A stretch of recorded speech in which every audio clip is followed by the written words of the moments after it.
It was a bitter, cold morning in Milwaukee. January 1991. The kind of cold that freezes your breath in your throat before you can even speak. While the city was waking up, a dark gray van sat idling in an alleyway just 2 blocks from the First National Branch. Inside, 4 men were checking their watches. This wasn't an impulse crime. This was the culmination of 6 months of surveillance, timed drives, and listening to police scanners. Bank robbery in the early 90s was a different beast. No digital tracking, no high-def cameras. Just speed, aggression, and the hope that you were faster than the radio dispatch. At 9:02 a.m., the van doors slid open. The men stepped out into the slush, pulling ski masks down over their faces. The clock had started. They moved with military precision. 2 men hit the front door, 1 secured the lobby, and the 4th man, the leader, headed straight for the teller line. Usually, bank robbers scream. They want chaos. But this crew was silent. They used hand signals. That was the first sign that this wasn't their first rodeo. The leader vaulted the counter. He didn't ask for the drawers to be opened. He knew exactly where the reserve cash was kept. Witnesses later described the eerie calm. No shouting. Just the sound of heavy boots on tile and the mechanical zip of duffel bags closing.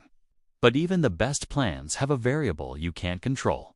That morning, it was a silent alarm trigger under a stack of 20s that the teller managed to pull.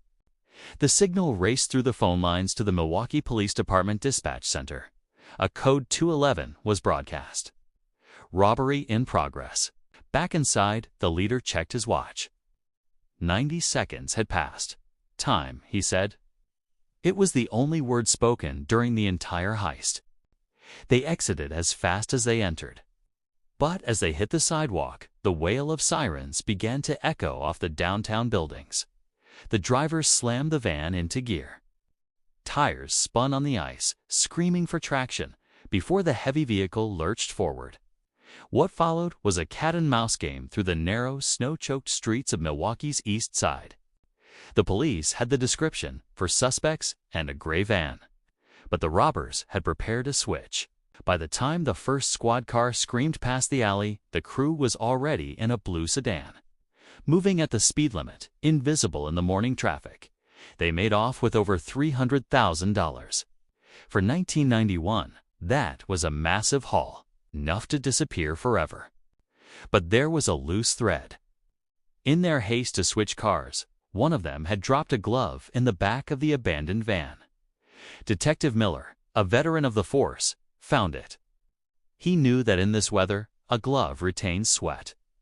And sweat means DNA, even with the primitive testing of the time. The investigation went cold for weeks. The money was gone. The men were ghosts. Milwaukee moved on. Then, a break. A tip from an informant on the south side. Someone was spending cash. Big cash. Buying new cars, jewelry, flashy clothes. The name that came up was familiar to the police. Michael the Ghost Reynolds, a career criminal who was supposed to be in Florida. Surveillance was set up on Reynolds' apartment. For 3 days, detectives sat in unmarked cars, drinking cold coffee, waiting for a mistake. On the 4th day, Reynolds met with 2 other men. The detectives recognized them immediately from the mugshot books. It was the crew. They weren't just spending the money. They were planning again. The police scanner in Reynolds' car confirmed it. The police couldn't wait anymore. If they let them run, there might be a shootout on a public street. They had to take them down now. The raid was scheduled for dawn. The element of surprise was their only advantage against heavily armed men. At 5 a.m., the battering ram hit the door. Police, search warrant. Get down. Chaos erupted inside. Reynolds reached for a pistol under his pillow, but he was too slow. The room was flooded with officers. Within minutes, all 4 men were in cuffs. The apartment was a treasure trove. Weapons, maps, and stacks of the stolen cash. The glove was the key.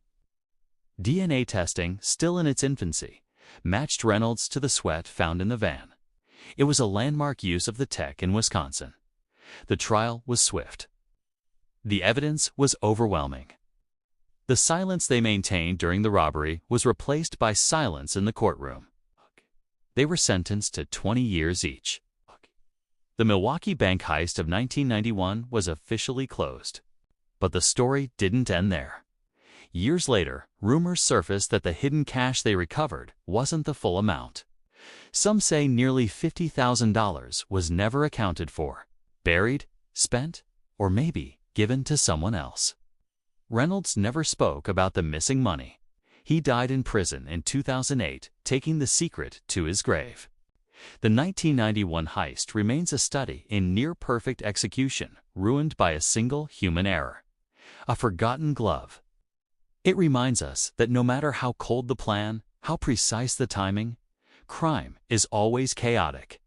Milwaukee has seen many crimes since, but few had the cinematic precision of that winter morning. The bank branch is still there, though it's changed names 3 times. The vault is the same.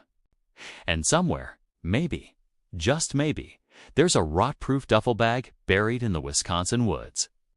Until someone finds it, the full story of the Milwaukee bank heist remains incomplete. Thanks for watching this deep dive into 90s crime history. If you enjoyed this case, hit that like button. We covered the forgotten heists and the cold cases. Let us know in the comments. Do you think the missing money is still out there? Stay safe, stay curious, and we'll see you in the next investigation.